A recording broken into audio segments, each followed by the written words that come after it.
Good afternoon, this is Charles Kelly, Money Tips. Well, today I want to ask you something. What can you invest in today that will virtually be guaranteed to go up by at least 10% in the next 12 months? And the answer could surprise you because I believe there's something you can buy today that is going up in price. I just know it. Now, it's not a stock.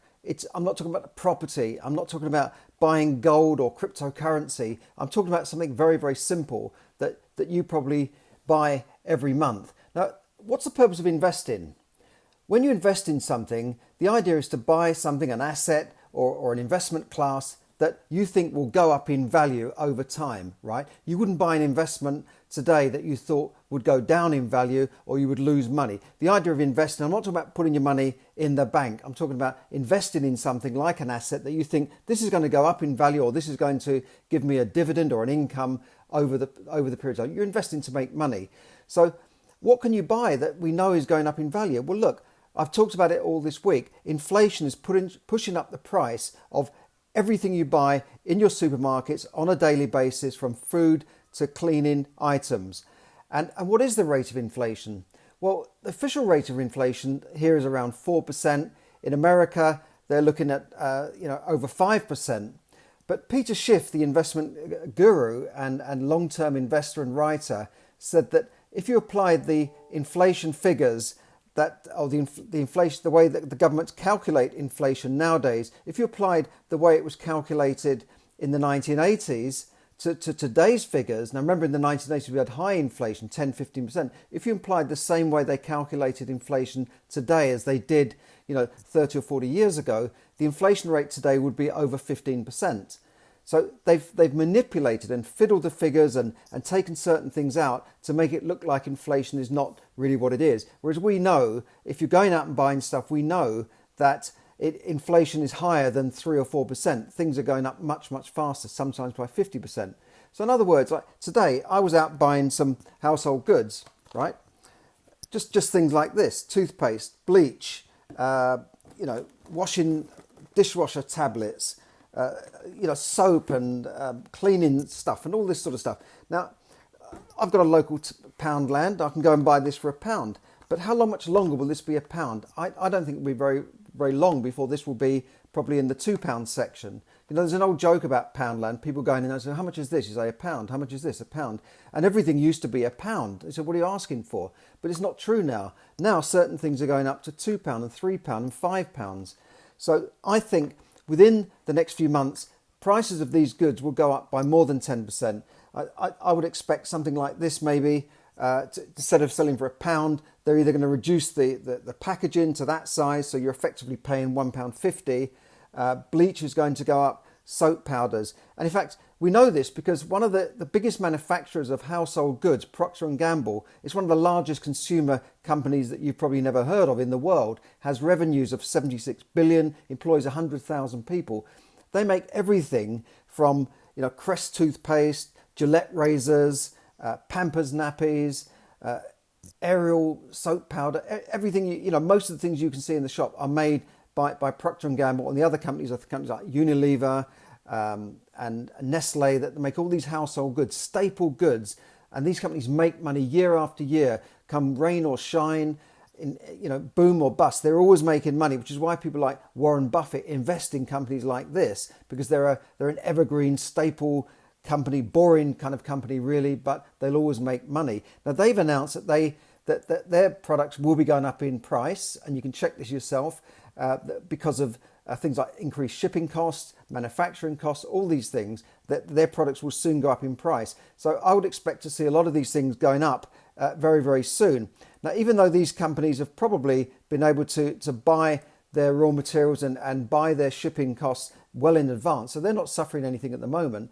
But if they've got raw materials now and they can manufacture those at last year's raw material prices that they buy on the futures market, they can probably make a killing now because they can sell it for a higher price right now. It's a bit like when the price of oil goes up or price of petrol goes up. The garage has got all this petrol underneath in the tanks, and immediately by midnight their prices have gone up. Well, hang on, they bought that oil years ago, months ago, and yet immediately the consumer is paying more. But when prices go down, they hang on to the higher prices, don't they? And then they gradually put them down.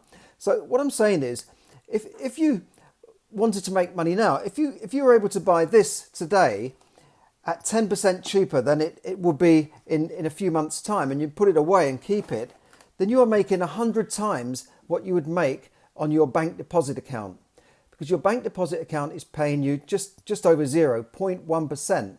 So if you can make 10% on your money by putting it into dishwasher tablets, then you've made 100 times more than you have by leaving that money in the bank. Now, it sounds like a silly idea. You probably think I'm mad. I'm not suggesting that you put all your savings into toothpaste and soap, but it's a demonstration of inflation and how it's going to affect you.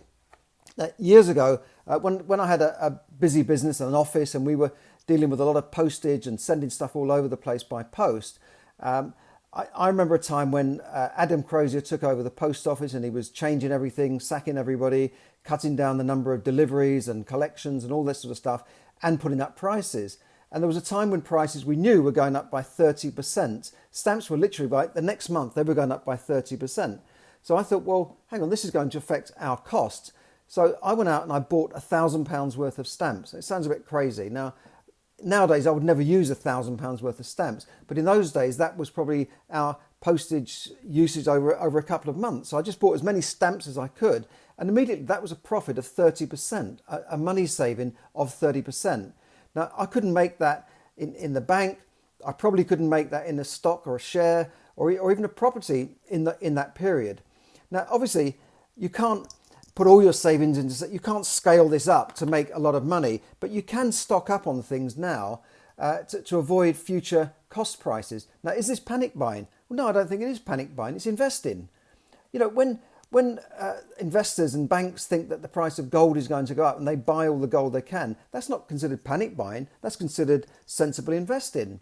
When we know that the price of gas is going up and you say, well, I want to buy my gas for a year, I'm going to pay for a year's gas and I'm going to get a discount like the middle classes do, that's not considered panic buying of gas. That's just sensible forward thinking. There are many shopping clubs where you can do this actually. There are shopping clubs, especially in America, when in rural areas, they have these shopping clubs where they go out and buy at the best rates and they club their money together and they can buy in bulk and this sort of thing. These are things that people might need to start thinking about again when these prices go up, because we know that the price of fuel is going up, price of petrol, the price of oil has gone up to $80 or more a barrel now. So we know that the price in the pump, we can see it. It's gone up by more than 4% inflation. This is nonsense. We know that the price of everything in the supermarket is going up. And you can see that the prices are getting higher and the packages are getting smaller. You can see it's a bit of a con already, you know, but you have to accept it because you need these things. And we know that the government is bringing in green taxes now. Taxes are going to go up left, right and centre. It could be a direct tax like, just a tax that's directly hitting you, like income tax. I'm not saying income tax is going up, but it could be a direct taxation, or it could be an increased indirect taxation, such as a higher fees, higher costs for businesses. We know that the taxes are going up. And this is to pay for, first of all of the spending that the government has done, spending of our money in the last couple of years to pay for it, for everything, pay for lockdowns, etc.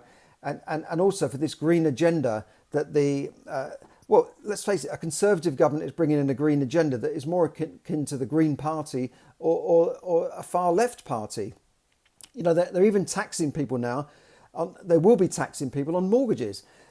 Mortgage lending will become more difficult and harder to obtain on a property that's not properly insulated.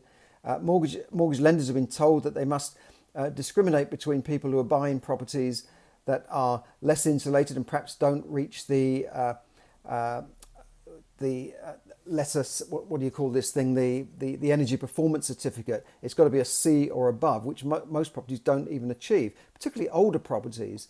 And now they're going to start, we don't have got the details on this, but they're going to start probably making it more difficult to borrow and maybe make it more expensive to borrow money to buy a property that the government does not consider to be green and properly insulated. This is more akin to a socialist policy. I just can't believe this.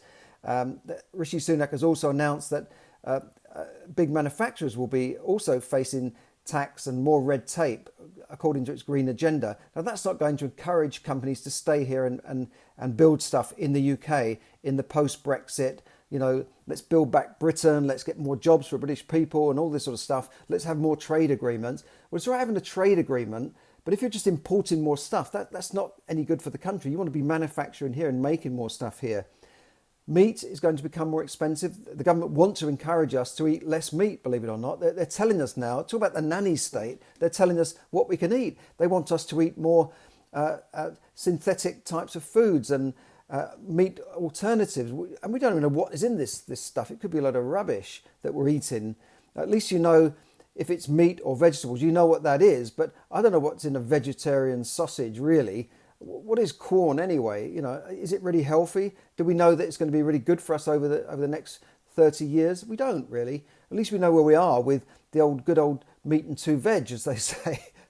I'm not suggesting meat's a good thing, by the way, but I'm just saying that this is like almost like an economic green reset.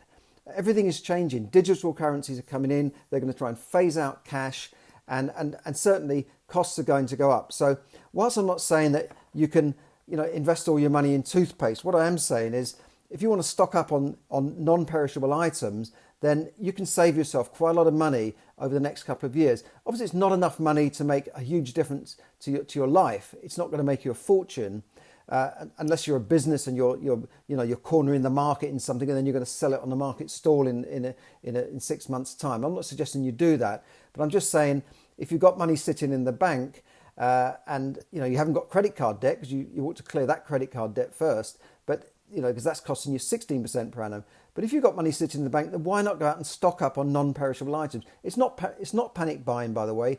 I don't know why people are accused of that. It's stocking up on things you're going to need for the next year or two, and you're buying them now while it's cheap instead of waiting until we know that they're going up. And I think things are going to be difficult for people in the next year or so with winter coming, the cost of gas going up for a lot of people. A lot of people switched to smaller suppliers who've gone bust now, and now they're back to the old EDFs and British Gas, paying quite a lot more than they expected this year. So it's going to be a tight winter. So anything you can save on, I think you should look at that. Now, if you're thinking about interest rates, we know are going up next month, and the pound has already, as I was saying yesterday, interest rates will go up. The pound has already gone up in value against the euro, so at least that's one bit of good news if you're going abroad. And it's gone up against the dollar slightly. So the market is already expecting an interest rate rise. But at the moment, we seem to be the only major economy in the world that is putting up interest rates. I don't know if we're jumping the gun, but we know interest rates are going up.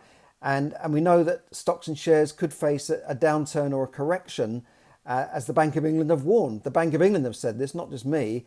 I think they will anyway, because I think they're way overpriced. And we've had this stock market bubble going on for the last few years. But they're saying it could go down by the end of the year.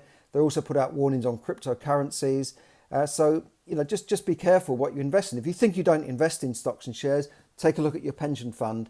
If you're in a money purchase or an employer-based pension fund, you're probably mostly in stocks and shares. So talk to your financial advisor about that. So how can you protect yourself against all these things? Well, first of all, look at my podcasts, look at my broadcasts on Facebook here, on YouTube. It's all free. Please like and subscribe, share it. And also look at some of my free training where I go into how to invest money, how to save money. If you're looking at investing in property, I go into that as well. Because I still think there's opportunities in property. I think properties are a little bit overpriced, they're a bit toppy, but you can still make money in property, even if you don't have money to put down for yourself. You can still make money in a down market and an up market. There's opportunities there. There's always someone willing to sell at the price you want to buy. I know it's difficult at the moment because everybody wants the top dollar for their property, and it's difficult to find bargains. It's difficult to find good value, even in property or in shares, which is why Warren Buffett is not buying much at the moment. He's been sitting on cash for the last few years. He's very patient. He's a very patient investor. Sits on £160 billion worth of cash. You could buy companies with that sort of money. So properties are a little bit difficult at the moment, but I think if you can gear yourself up to learn how to invest in stocks, how to invest in property, then you can set yourself up for a good future. Because I think opportunities will come during the downturn during a recession, during a property crash, that's when fortunes are made. So thanks for listening, and have a great evening. Thanks for your support, everybody, for liking and sharing my content. Thanks for everyone who tunes in and listens to me. Great to see you, and have a good evening. Bye for now.